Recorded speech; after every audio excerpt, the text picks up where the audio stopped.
चलो chemical kinetics, chemical kinetics, कोई बात नहीं, नहीं लाए हो तो कोई दिक्कत की बात नहीं है। देखो केमिकल काइनेटिक्स के साथ खासियत है कि अगर थियरी वाला पोर्शन आएगा तो एकदम गिनती का एकदम क्रिस्प थियरी है उसमें, ठीक। और अगर न्यूमेरिकल आएगा तो एकदम फिक्स है कि वो 2-3 फॉर्मूले में ही पूरा चैप्टर खत्म है। आप लोगों को सेकेंड ऑर्डर काइनेटिक्स का न्यूमेरिकल शायद ही है। हाँ तो हाँ, क्यों तो अब इससे ज़्यादा तो मेरे मम्मी पापा से पूछना पड़ेगा।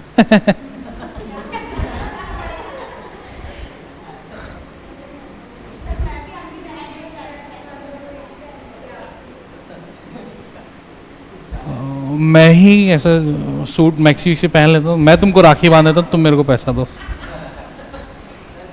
वैसे भी ब्राह्मण आदमी पैसे के लिए कुछ भी कर सकता है।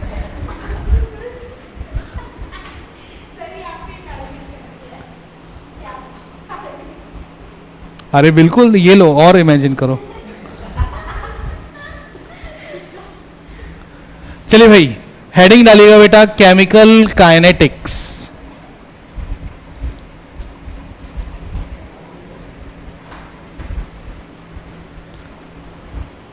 ठीक, इस चैप्टर को बहुत हुआ और थोड़ा सा ईमानदारी से अगर पढ़ोगे तो इस चैप्टर को सिर्फ 3 क्लास लगनी है।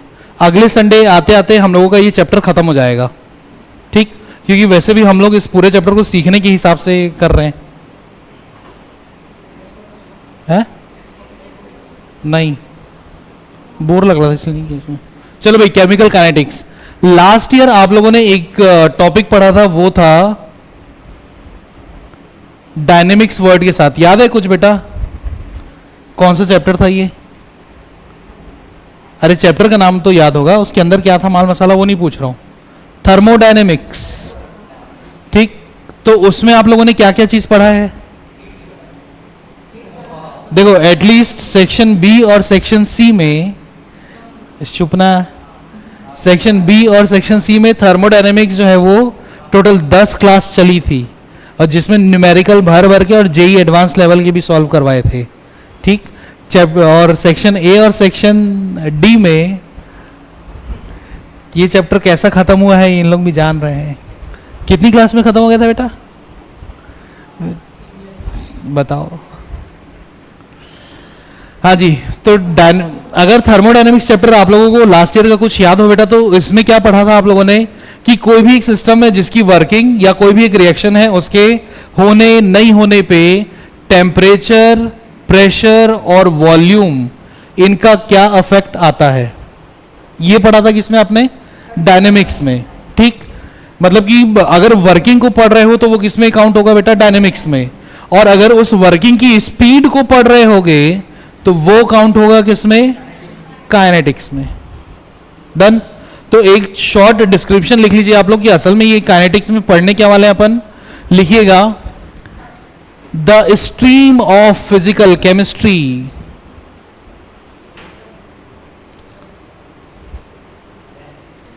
द स्ट्रीम ऑफ, क्या पेन नहीं लाए हो? अरे सर आप स्वयं पधारे, इसके लिए हम आपके बहुत आभारी।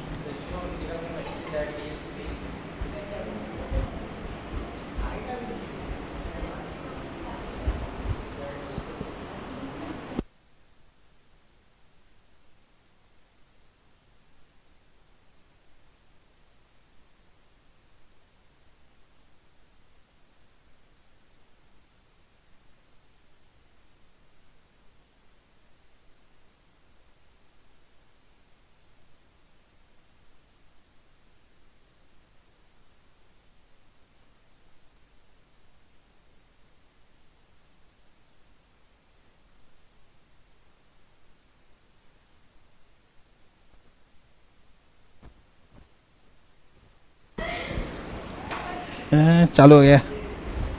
चलो भाई, क्या लिखा? The stream of physical chemistry that deals with, speed और वेलोसिटी ऑफ रिएक्शन। अच्छा, रिएक्शन इसलिए हम लोग बोल रहे हैं बेटा क्योंकि अपने लिए केमिस्ट्री में काइनेटिक्स का मतलब है कि किसी केमिकल रिएक्शन का स्पीड और उसको कंट्रोल करने वाले फैक्टर्स। इसको एक पेन दो यार।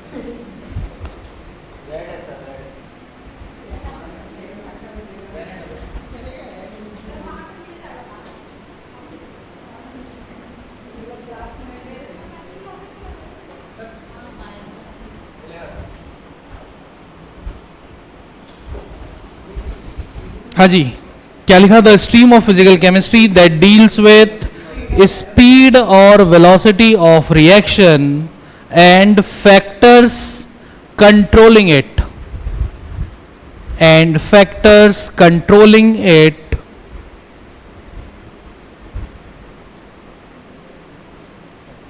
is called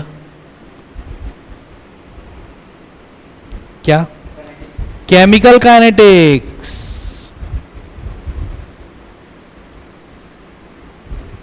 केमिकल काइनेटिक्स, ठीक। तो अब इस चीज मतलब इस पूरे चैप्टर में हम लोग क्या पढ़ने वाले हैं बेटा? किसी भी केमिकल रिएक्शन की स्पीड और उस स्पीड को कौन कौन कंट्रोल करेगा, यही है, ठीक। चलो, तो अगर हम लोगों ने अभी भी इसकी डेफिनेशन में एक वर्ड लिखा है स्पीड और वेलोसिटी ऑफ रिएक्शन, तो अब हम लोग पहले इसको सीखते हैं भाई क्या चीज है ये। तो स्टार मार्क करके सब हेडिंग डालिएगा, speed slash velocity slash rate of reaction. एक आध बचा है तो वो भी दे लो। डन। चलिए, अच्छा अब थोड़ा सा याद करके बताओ तो वो जो वर्ड है रेट, ये आप लोगों ने क्लास 9 में भी पढ़ा था जब आप पढ़ रहे थे क्या? मोशन इन, हाँ मोशन वाला जो चैप्टर था, motion in a straight line, बाद में डिसाइड करना, ठीक। तो उसमें ये रेट वर्ड का क्या मतलब है? Change with respect to time, ठीक। तो ये जो स्पीड या वेलोसिटी या रेट ऑफ रिएक्शन है, ये क्या है असल में? Change with respect to time, ठीक। अब अपने पास कोई भी केमिकल रिएक्शन इन जनरल कैसे हो सकता है भाई? नहीं, अरे रुको रुको, पढ़ाने दो मेरे को। केमिकल रिएक्शन हो सकता है कि जिसमें ए और बी ये दोनों रिएक्टेंट है और प्रोडक्ट फॉर्म कर रहे हैं डी। हम लोग कैपिटल सी क्यों नहीं यूज कर रहे? क्योंकि वो हो सकता है कैटलिस्ट इसमें यूज कर रहे हो, ठीक। अब ये कहानी क्या है बेटा? ये जो चीज हम आई है ये है आपके लिए रिएक्टेंट और ये जो है ये है आपके लिए प्रोडक्ट, ठीक। अच्छा, एक काम करते हैं बेटा, हम लोग यहां पे ना दो प्रोडक्ट मान लेते हैं डी और ई। डन। अच्छा, तो ऐसे किसी भी केमिकल रिएक्शन के लिए जो रेट ऑफ रिएक्शन है, इसकी पहले डेफिनेशन लिख लो बेटा, होता क्या है रेट ऑफ रिएक्शन। और इसके बाद से लेकर के जब तक ये चैप्टर खत्म नहीं हो जाता और जब भी इसके क्वेश्चन सॉल्व करेंगे, रेट ऑफ रिएक्शन बोलने से आप लिखोगे क्या? ROR। डन। चलिए, तो ये है क्या भाई? डेफिनेशन लिखो, ठीक। The change in concentration, the change in concentration of reactants or products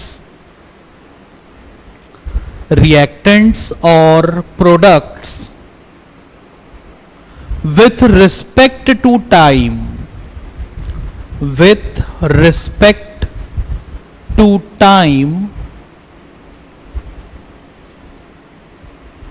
is called the rate of reaction. अच्छा, इसको हम लोग स्पीड या वेलोसिटी क्यों बोल रहे हैं? क्योंकि वो भी क्या था बेटा? Distance travelled per unit time, उसी को बोलते थे ना आप, स्पीड और वेलोसिटी। तो अभी इसके फॉर्मूले में भी देखोगे कि अपॉन में क्या आ रहा है? टाइम आएगा इसमें, ठीक। तो सिर्फ उसी नाम से इसको हम लोग क्या मान के चल रहे हैं कि अगर रेट ऑफ रिएक्शन यानी कि change in concentration of reactant और प्रोडक्ट, ठीक, मतलब रिएक्टेंट और प्रोडक्ट का concentration with respect to time कितना चेंज हो रहा है, तो उसी को आप क्या नाम दोगे? या तो स्पीड, या तो वेलोसिटी, या तो rate of reaction, rate of reaction. अब ये कोई एक रिएक्शन है, इसके लिए लाइन चेंज करके लिख लीजिएगा, फॉर अ रिएक्शन, ये for a reaction A plus B giving rise to D and E,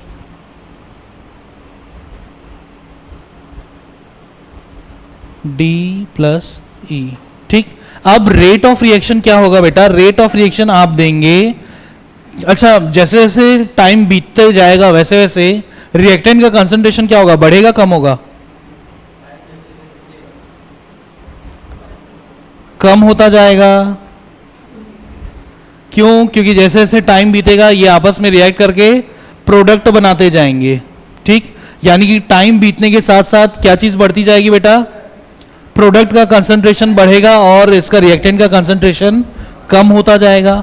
उस हिसाब से अपने को रिएक्टेंट के रिस्पेक्ट में अगर रेट ऑफ रिएक्शन लिखना हो तो हम लोग क्या यूज करेंगे, साइन माइनस, और इसी को जब आप प्रोडक्ट के रेफरेंस में लिखोगे तब आप कौन सा साइन यूज करोगे, plus.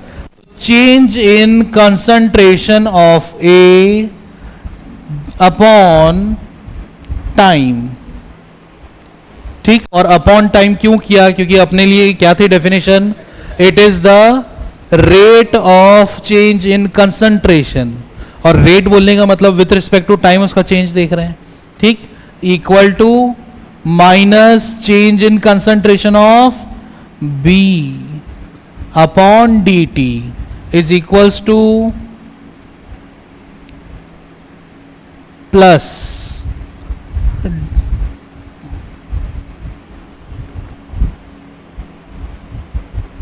change in concentration of D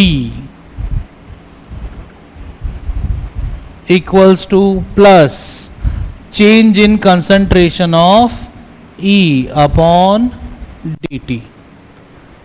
आया समझ में, ये तो सिंपली लिखने का तरीका। अब मान लो अगर ऐसा आपको केमिकल रिएक्शन मिल जाए, देखो यहां पे कितना नंबर है अगर कुछ नहीं लिखा है तो, अरे क्लास 10th 11th के हिसाब से जो पढ़ा हुआ है, यहां पे अगर कुछ नंबर नहीं है मतलब 1 है, तो वहां पे 1 1 1 लिखो ना लिखो मतलब एक ही है। लेकिन मान लो अगर यही रिएक्शन कैसा हो जाए, X A plus Y B giving rise to Z D और चलो गामा ई, ठीक। ये तो सिर्फ सीख रहे हैं हम लोग, जहां पे एक्स वाई और क्या बोलते हैं इसको, जेड और गामा, ये सब क्या है, ये नंबर ऑफ मोल्स होंगे उसके, मतलब जो सामने हम लोग नंबर लिखते हैं ना 1 2 3 4 5 जो भी, तो ये वो नंबर है। तो अगर ऐसी वाली कंडीशन हुई तो ऐसे रिएक्शन के लिए रेट ऑफ रिएक्शन क्या लिखाएगा बेटा, ये लिखाएगा माइनस ऑफ जितना भी नंबर ऑफ मोल है वो 1 अपॉन में आएगा,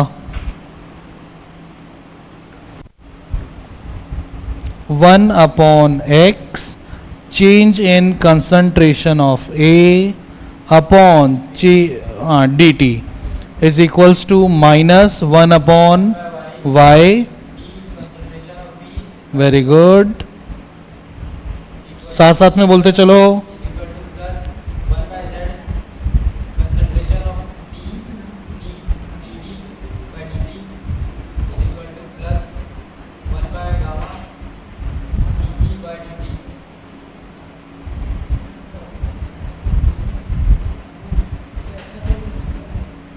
डन, पक्का। चलो अब इतनी तो हो गई कहानी कि आप लोगों को मैंने बिल्कुल इलेबोरेटली सिखा दिया रेट ऑफ रिएक्शन का फॉर्मूला क्या है और उसको लिखना कैसे है, कैलकुलेट कैसे करते हैं वो भी अभी हम लोग देखेंगे ही, ठीक। अच्छा अब इसमें एक चीज जानिए कि रिएक्टेंट का कंसंट्रेशन जो है वो विथ रिस्पेक्ट टू टाइम क्या हो रहा है बेटा, डिक्रीज हो रहा है, कम होते जा रहा है। तो आप रेट ऑफ रिएक्शन को थोड़ा सा ब्रॉडली अगर लिखना चाहो, ब्रॉडली का मतलब इन अ ब्रॉडर सेंस, तो ये क्या होगा, ये होगा minus change in concentration of reactant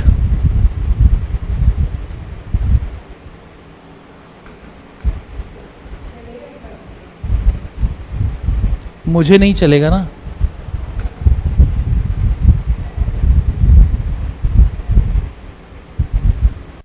done. Equals to change in concentration of product with respect to time. ठीक, अब किसी भी केमिकल रिएक्शन में जब केमिकल रिएक्शन होते रहता है तब रिएक्टेंट क्या होता है, डिसअपियर होता रहता है ना। मतलब जो रिएक्टेंट है वो तो यूज होना चालू हो गया है, मतलब कि वो धीरे धीरे क्या होगा, अब गायब होता जाएगा और क्या बनते जाएगा, प्रोडक्ट बनता जाएगा। तो इसीलिए ये जो मतलब change in concentration of reactant है, यही क्या कहलाता है बेटा, ये कहलाएगा रेट ऑफ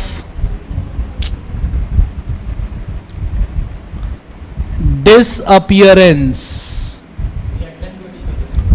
क्यों? क्योंकि रिएक्टेंट जो है वो क्या होगा, डिसअपियर होता रहता है, जबकि प्रोडक्ट क्या होता है, प्रोडक्ट जो है वो अपीयर होना चालू हो जाता है। यानी कि इसके लिए क्या लिखेंगे आप, रेट ऑफ अपीयरेंस। डन। तो अब उस वाले लॉजिक को इसमें लगा दो भाई। ये वाला जो इक्वेशन लिखा है इन दोनों में, रेट ऑफ डिसअपियरेंस कौन सा है, ए के रिस्पेक्ट में ये, बी के रिस्पेक्ट में ये, डी के रिस्पेक्ट में रेट ऑफ डिसअपियरेंस नहीं होगा, रेट ऑफ अपीयरेंस, ये रेट ऑफ अपीयरेंस। ठीक वैसे ये रेट ऑफ डिसअपियरेंस, ये रेट ऑफ डिसअपियरेंस, ये दोनों रेट ऑफ अपीयरेंस है। डन। चलिए इतनी चीजों को बढ़िया सिस्टमैटिकली कॉपी में लिख लो, फिर हम लोग इसका एक क्वेश्चन सॉल्व करते हैं।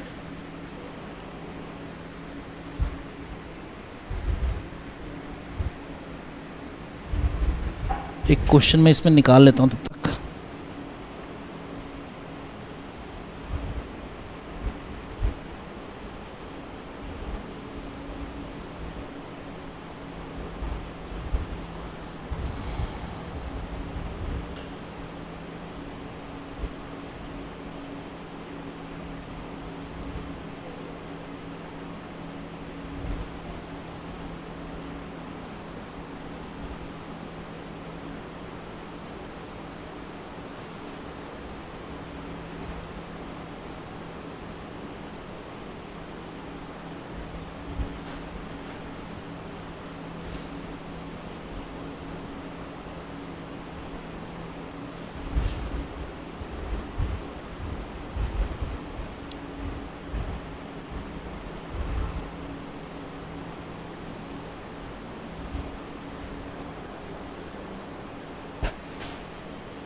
कौन सा,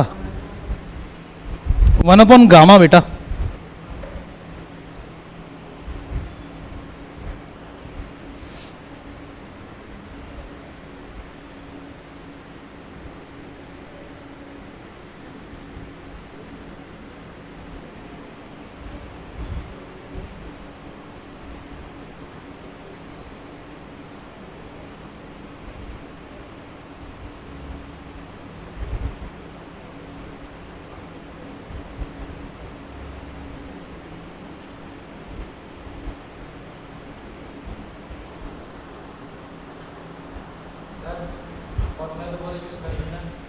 कौन सा, वो तो जनरल फॉर्मूला है। अब केमिकल रिएक्शन में अगर रिएक्टेंट दो है तो आपको ऐसे ऐसे अलग लिखना पड़ेगा, वो तो जनरल फॉर्मूला है।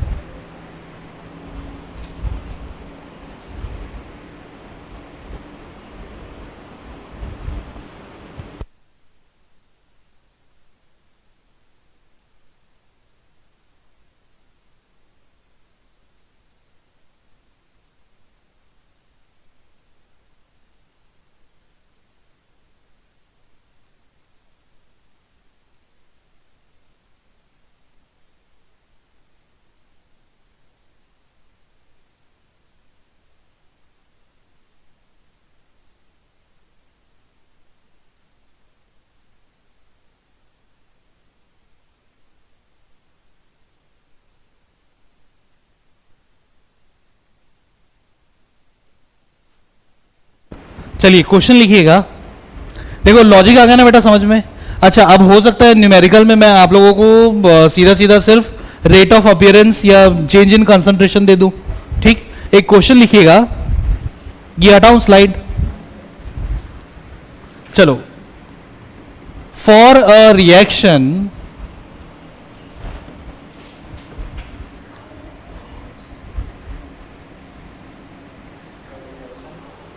ऐसे लिखना है, फॉर अ रिएक्शन, अरे लिखो ना भाई,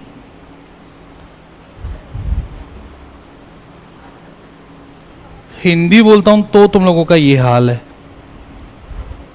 ऐसा रिस्पांस देते हो पता नहीं, कालके की भाषा में बोल रहा हूं जैसे, निमड़ा दोज रेस टेल मी।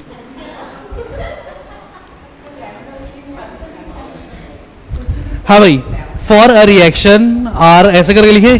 अच्छा, इसका क्या मतलब है बेटा कि फॉर अ रिएक्शन मतलब ऐसा रिएक्शन है जिसमें रिएक्टेंट जो है वो प्रोडक्ट में ट्रांसफॉर्म हो रहा है, डन, ठीक, comma, the concentration of reactant changes from, the concentration of reactant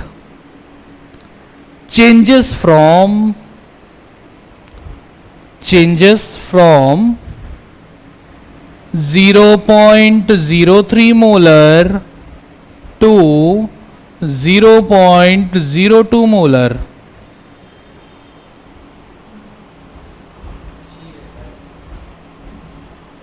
in 25 minutes.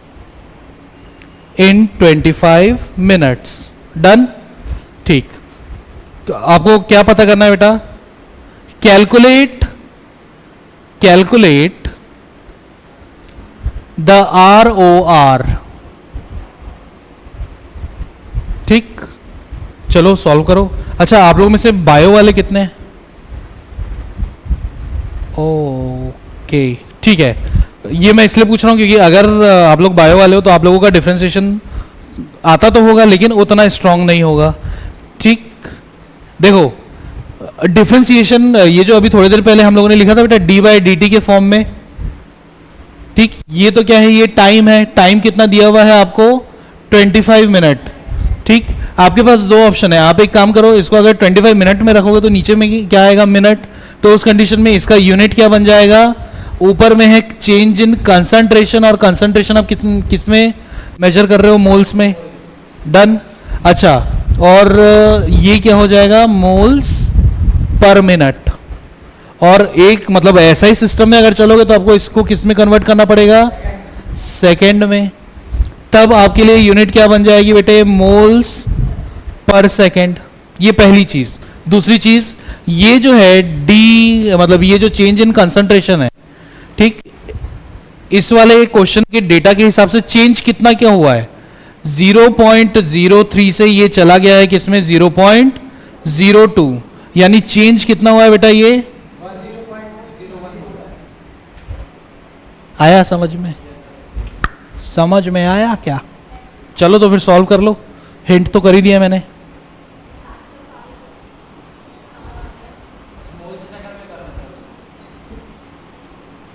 पता चल गया अब? चलो जल्दी जल्दी जल्दी काम पे लगो, जल्दी काम पे लगो।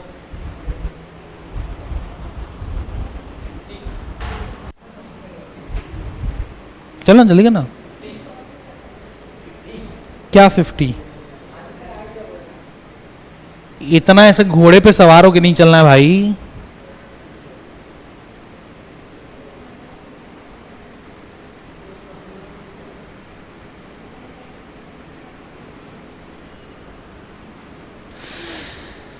हे राम,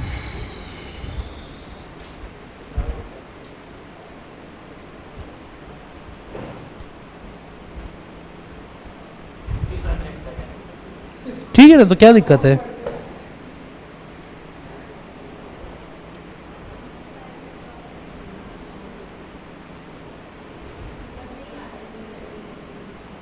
अगर हंसने से फुर्सत मिलेगी तो आएगा।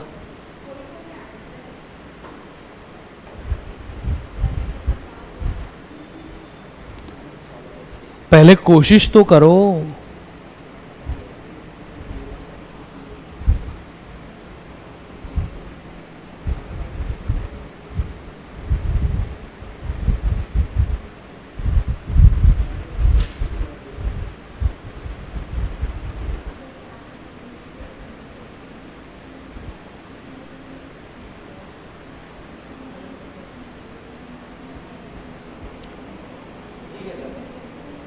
अरे तो उसको सॉल्व करना भाई,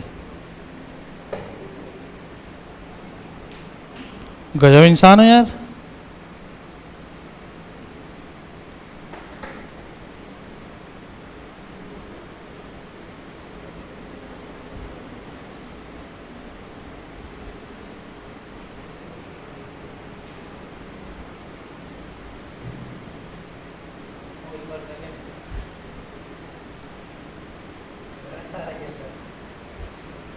क्या फायदा मैथ्स लेने का।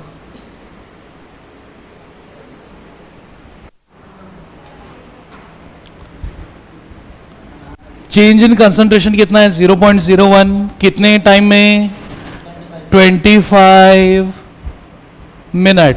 इसको अगर सेकेंड्स में कन्वर्ट करोगे तो कितना होगा, 25 इंटू 60 यानी कि 1500 सेकेंड्स। फॉर्मूला अभी अभी हम लोगों ने पढ़ा, क्या था formula, change in concentration. Concentration में चेंज कितना हुआ, कैसे मालूम चलेगा चेंज कितना हुआ भाई, सिंपल सी चीज है, final concentration minus initial concentration upon time.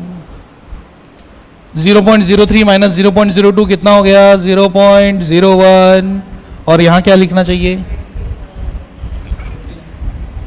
पहले मीटर वाला देख लेते हैं, मिनट्स वाला देख लेते हैं, कितना होगा। और अगर इसको सॉल्व करना चाहें तो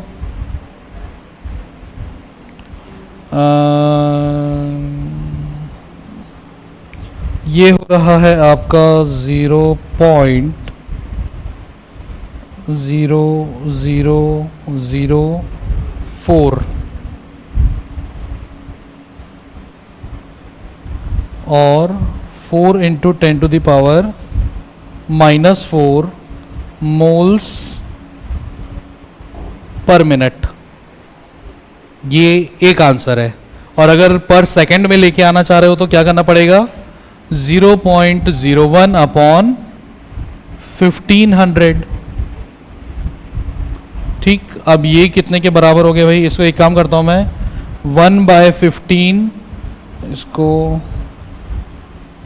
इंटू 10 टू द पावर 4 है, 4 ही दिख रहा है ना,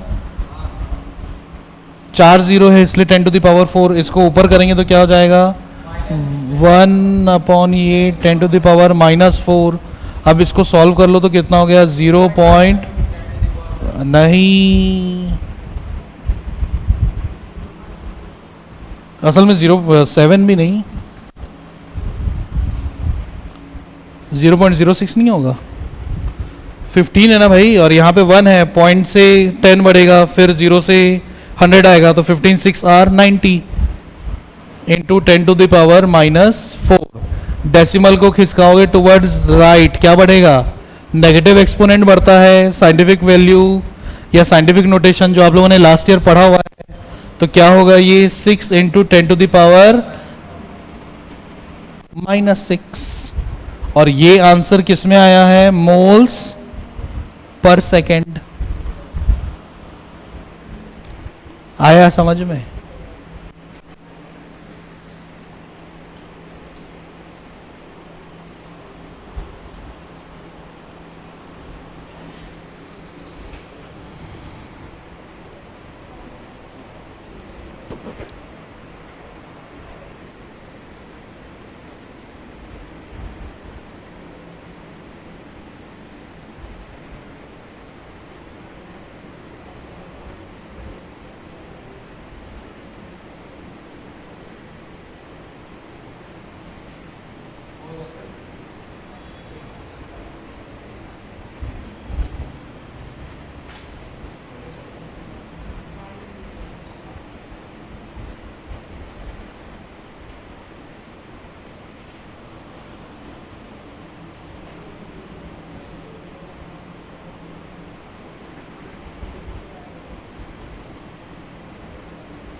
in 30 minutes,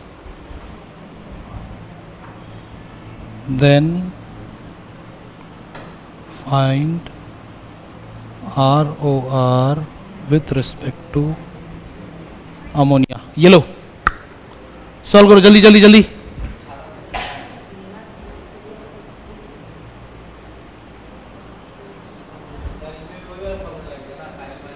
पहले क्वेश्चन देख लो बेटा, आप लोगों का वाला हुआ लिखना इससे पहले का क्वेश्चन. क्या नाम तुम्हारा? पायल. ये आया समझ में? पहला वाला क्वेश्चन लिख लिए सर आप? क्या राजीव? क्या नाम? राहुल? सत्यम. ओके, ये पहला वाला बन गया.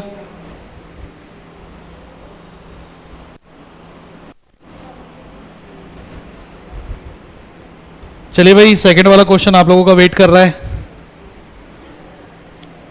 डन. चलिए अब रिएक्शन, ये आप लोगों को क्वेश्चन मिला है कि for reaction N2 plus thrice H2 gives twice NH3. इस वाले रिएक्शन के लिए concentration of nitrogen changes from 3 into 10 to the power -3 moles to 0.5 into 10 to the power 3 moles in 30 minutes. Done. तो ऐसे रिएक्शन के लिए जिसमें नाइट्रोजन का कंसंट्रेशन इस 3 इंटू 10 टू द पावर -3 से 0.5 इंटू 10 टू द पावर -3 हो चुका है 30 मिनट्स में, तो आपको रेट ऑफ रिएक्शन फाइंड करना है किसके रिस्पेक्ट में? With respect to ammonia. चलो जल्दी से बना के देखो, पहले तो दिमाग चलाओ, देखो कितना हो पाता है. इसको उड़ाओगे बेटा?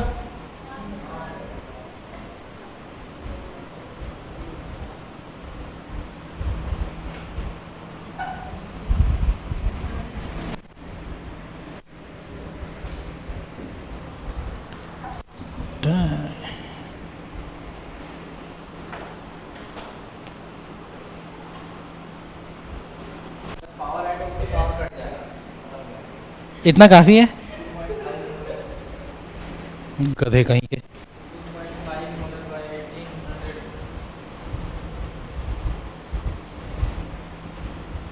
बेटे क्वेश्चन को देकर के हवाई के लिए नहीं बनाने हैं. चलो ना जल्दी यार, मुंह ताकने लगते हो यार.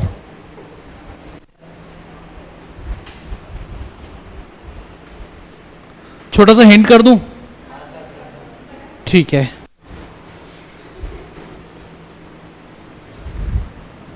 चलो बेटे, थोड़ी देर पहले ही हम लोगों ने देखा कि रेट ऑफ रिएक्शन जो है, ये अगर आप इस इक्वेशन के लिए बनाना चाहो, ठीक. अच्छा एक मिनट, वो जो रेट ऑफ रिएक्शन हम लोग देख रहे थे,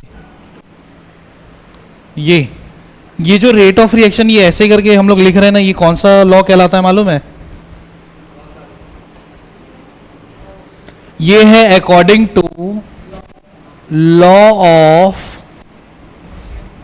एक्टिव मास. ठीक. ये जो हम लोग रेट ऑफ रिएक्शन निकालते हैं, ये किसके अकॉर्डिंग है? लॉ ऑफ एक्टिव मास के अकॉर्डिंग. ठीक. इसके बाद फिर एक जगह और आएगा जब हम लोग देखेंगे लॉ ऑफ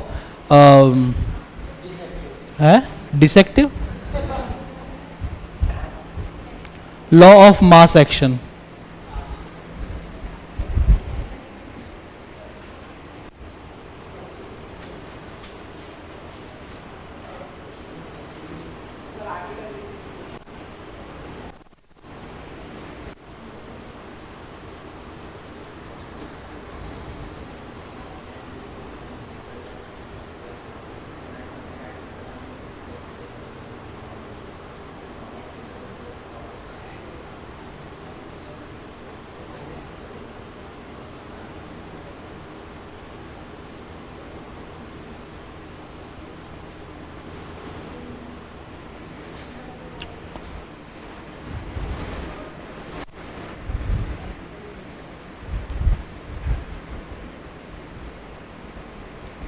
तुम्हारे दांत में रेंदा चलवाएंगे.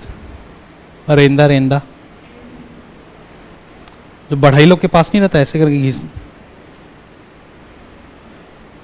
फिर तुम हंसना भूल जाओगी. वह ऐसे करके घिस देगा क्योंकि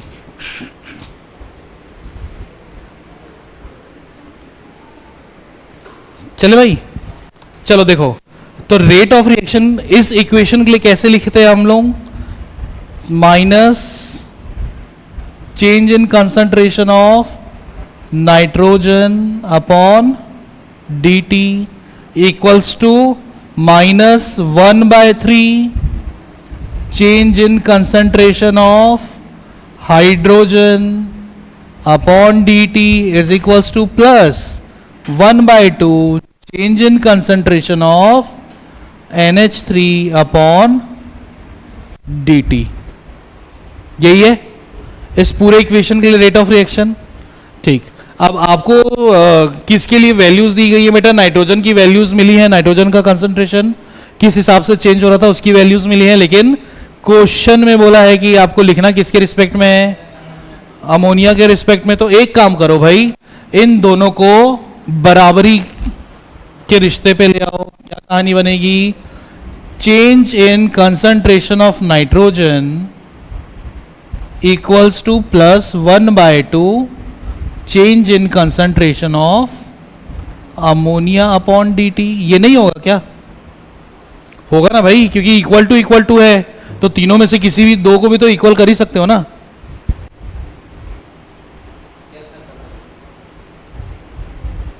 अगर ये इक्वल टू नहीं होता तो फिर नहीं कर पाते। इक्वल टू का मतलब ये इसके बराबर है, ये इसके बराबर है, ये इसके बराबर है। ठीक, चलिए अब आपको बोला गया बेटे आप इस रिएक्शन के लिए क्या फाइंड कीजिए? रेट ऑफ रिएक्शन, लेकिन किसके रिस्पेक्ट में? यानी आपको ये वैल्यू निकालनी है। वो वैल्यू कैसे निकालोगे?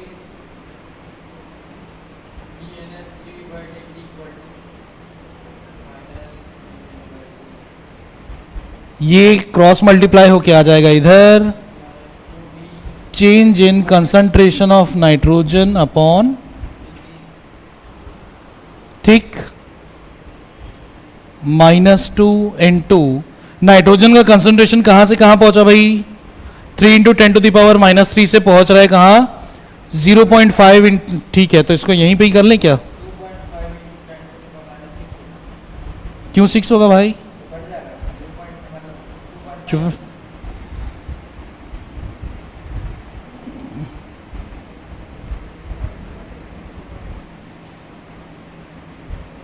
ये हो गया change in concentration in 30 minutes. या तो 1800 मतलब सेकंड्स में लोगे तो क्या आएगा? मोल्स पर सेकंड, और अगर मिनट में ही रख दोगे तो ठीक। तो एक काम करते हैं, मिनट वाला मैं बना देता हूं, सेकंड वाला आप लोग बना लेना। ठीक, चलिए कितना होगा बेटा? यहाँ पे 10⁻³ इनटू में, तो जब ये एक्सपोनेंट वैल्यू सेम रहती है तो आप सीधा इनको डायरेक्ट माइनस मार सकते हो। तो ये क्या बन जाएगा आपके लिए? -2 इंटू ये कितना हो गया? 2.5 इंटू 10⁻³ अपॉन कितना? सॉल्व करके देख लो, जो भी वैल्यू आएगी वो आपका आंसर है।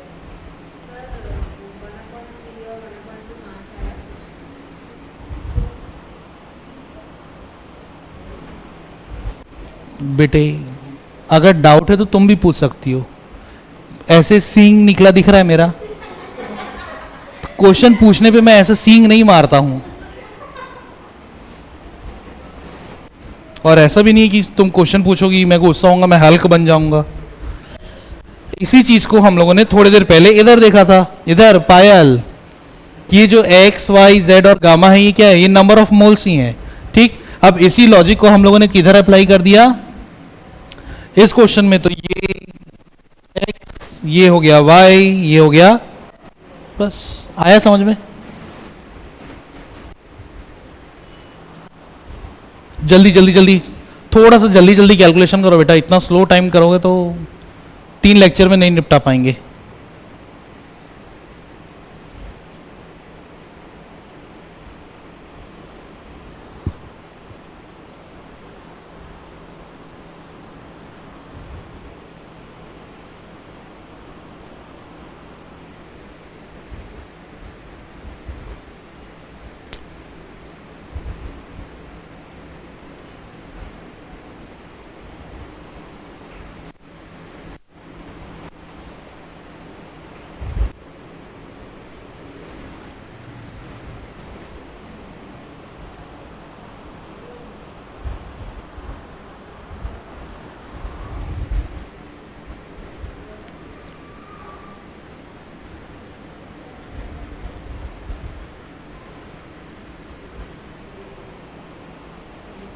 क्या हुआ?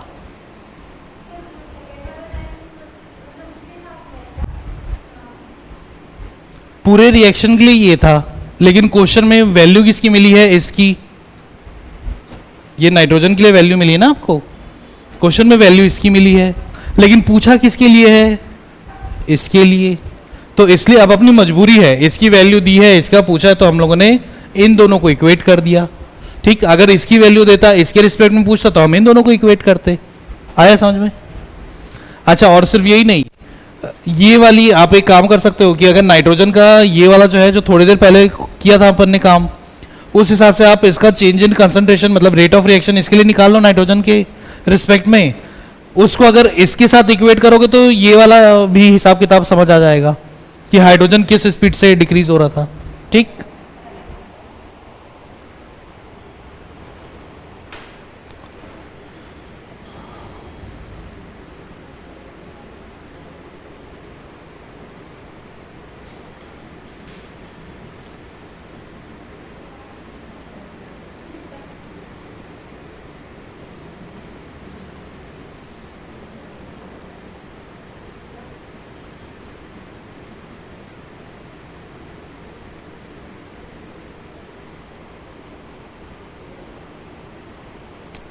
बेटा उसी काम को ऐसे दांत से करो, ऐसे।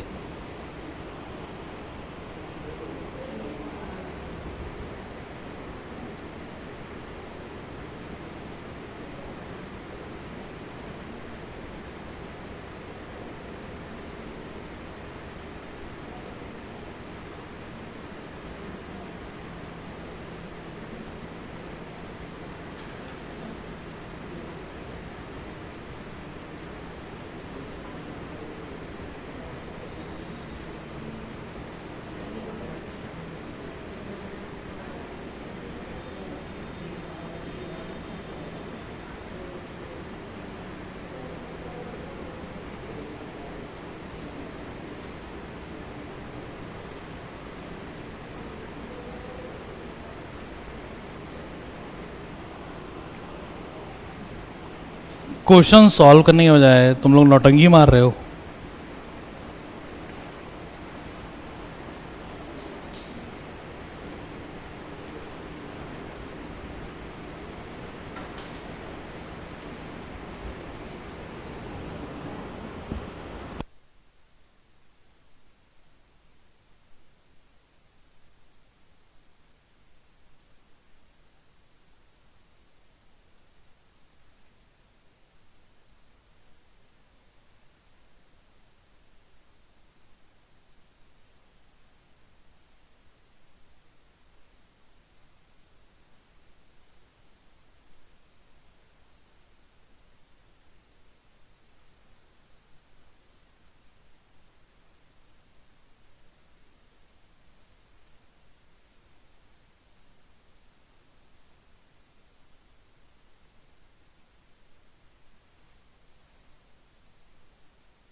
फिर से हो गया, इसमें सुनाई दे।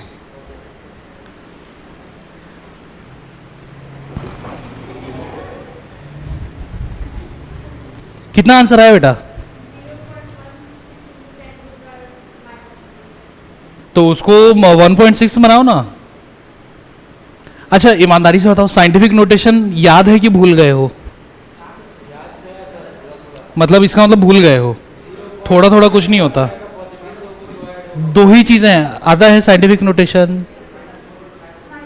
अरे थोड़ा थोड़ा कुछ नहीं होता भाई, या तो याद है या तो याद नहीं है। ऐसा ईमानदारी से बताओगे तो ठीक लगेगा ना भाई, खाने में मजा आएगा। देखो बेटे, मान लो मैंने आप लोगों को दिया 5 lakhs, ठीक, इसमें अब आपको मैंने बोला है कि बेटा इसको क्या करो, कन्वर्ट कर दो साइंटिफिक नोटेशन में। इसमें डेसिमल कहाँ है? अरे अच्छा, तुम में से किसी का नाम प्रज्ञा या प्रज्ञानंद नहीं है? प्रज्ञा का मतलब होता बुद्धि, एक का भी बुद्धि नहीं चलता। इसमें डेसिमल है भाई, यहां पे है। अब अच्छा, हाँ ठीक। साइंटिफिक नोटेशन के लिए हम लोगों को कोशिश करते हैं कि जो एक्सपोनेंट के बाद जो बेस वैल्यू है, बेस वैल्यू में एक ही डिजिट रहे, ठीक। या तो अगर डेसिमल है भी तो वो एक ही डिजिट के बाद डेसिमल रहे। तो अब देख लो, इस डेसिमल को मुझे कहां लेकर के आना पड़ेगा? इधर 5 के बाद। तो एक चीज दिमाग में बिठा लीजिए कि डेसिमल को अगर आप टुवर्ड्स लेफ्ट खिसकाओगे तो पॉजिटिव एक्सपोनेंट बढ़ेगा, और अगर इसको टुवर्ड्स राइट खिसकाओगे तो नेगेटिव एक्सपोनेंट बढ़ेगा। अब कितने पोजीशन खिसकाना पड़ रहा है बेटा अपने को टुवर्ड्स लेफ्ट? 1 2 3 4 5। तो ये बन गया 5 इंटू 10 टू द पावर 5। कितना आसान है। चलिए 0.000000945 इसको साइंटिफिक नोटेशन में कन्वर्ट करना है। अब डेसिमल इधर पड़ा हुआ है, लेकिन अभी अभी मैंने बोला कि बेस वैल्यू जो रहेगी, बेस वैल्यू मतलब ये वाली बेस वैल्यू में जो डेसिमल है वो कितने डिजिट के बाद चाहिए अपने को? एक ही डिजिट के बाद। यानी कि इस डेसिमल को मेरे को खिसकाना है किधर? कितने प्लेस? 1 2 3 4 5। यानी कि ये होगा 9.45 into 10 to the power -6। Done. चलो अब बताओ आंसर कितना है बेटे? 0.166 इंटू 10 टू द पावर -3। अब ये नॉन साइंटिफिक फॉर्म में है, इसको ले आओ भाई साइंटिफिक नोटेशन में। क्यों? एक ही जगह खिसकाए ना भाई। तो